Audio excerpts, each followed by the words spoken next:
Magandang araw! Kumusta kayo? Ako po si Howie Severino, isang mamamahayag at dokumentarista. Pumasok ako sa mundo ng journalism dahil gusto kong maglingkod sa lipunan sa pamamagitan ng pagbabahagi ng makabuluhang impormasyon. Ngunit, hindi lang ito ang kabuuan ng pagiging journalist. Ngayong araw, ibabahagi ko sa inyo ang iba't ibang tungkulin ng isang mamamahayag at bakit mahalaga ang journalism sa isang demokratikong bansa tulad ng Pilipinas. Sa mga lalat. Ako nga pala si Zen Hernandez, isang news anchor at reporter sa telebisyon. Trabaho naming mga reporter ang maghanap ng balita. Pero alam nyo bang hindi lahat ng kwentong nakukuha namin na ibabalita sa TV? Kulang kasi sa oras, kaya kailangan piliin lang ang pinaka-newsworthy. Gatekeeping ang tawag sa proseso ng pagpili kung anong mga balita ang karapat-dapat ipalabas sa TV o ipublish ng news organizations.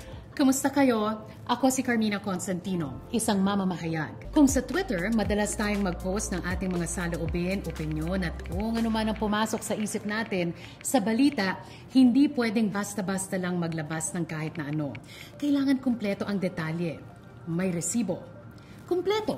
Ibig sabihin, nandyan ang 5 W's and 1 H. Who, what, where, when, why, and how.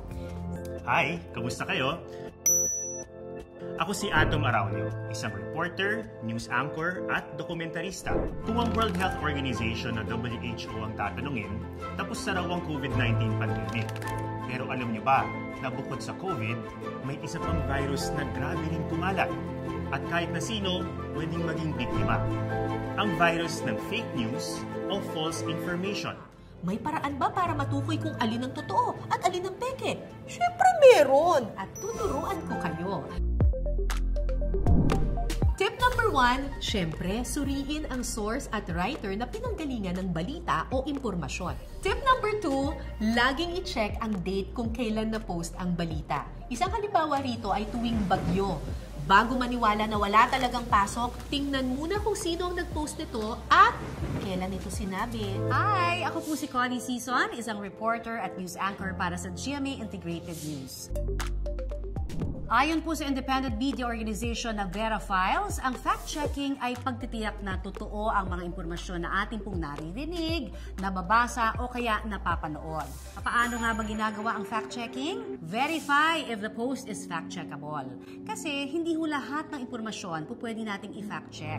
Kamusta? Ako nga pala si Jeff Canoy, reporter at news anchor sa ABS-CBN. Hindi lahat ng pictures na nakikita natin sa internet ay totoo. Kailangan mag-fact-check tayo. Alam nyo ba na sa pamamagitan mismo ng mga litrato, pwede nating malaman kung totoo o fake ang isang balita. Ang kailangan lang natin ay computer or cellphone, internet, Google, mahabang pasensya at ang reverse image search. Hello, kumusta? Ako nga pala si Ivan Mayrina, isang reporter at news anchor sa telebisyon. Tip number 1, quotation marks. Ginagamit ang quotation marks para sa mga salita o pangungusap na eksaktong sinabi ng isang tao. Pareho lang ang gamit ito sa Google.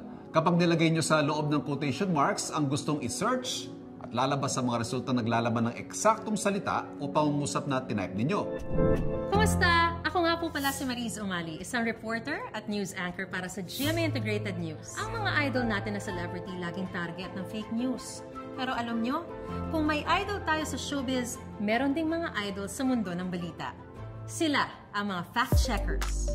Kaya naman kung may makita kayong fact-check article habang nagsascroll sa social media, stop, read, and learn. Mag-isip muna ng mabuti bago mag-post o mag-share sa social media. Sa bawat like at share, ugaliing magsaliksik at mag-fact-check. Tandaan, Makapangyarihan ang ating mga salita. Gamitin natin ito ng tama. Bago mag-post Ang kahit na ano, Siguraduhin. Ito'y tama at totoo. Ako po si Howie Severino. Ako po si Carmina Constantino. Ako po si Mariz Umali. Ako si Jeff Canoy. Ako po si Connie Sison. Ako si Ivan Mayrina. ako si Zen Hernandez. ako po si Atom Araulio. Ako po si Cara David para sa Media and Information Literacy Project ng UP Diliman.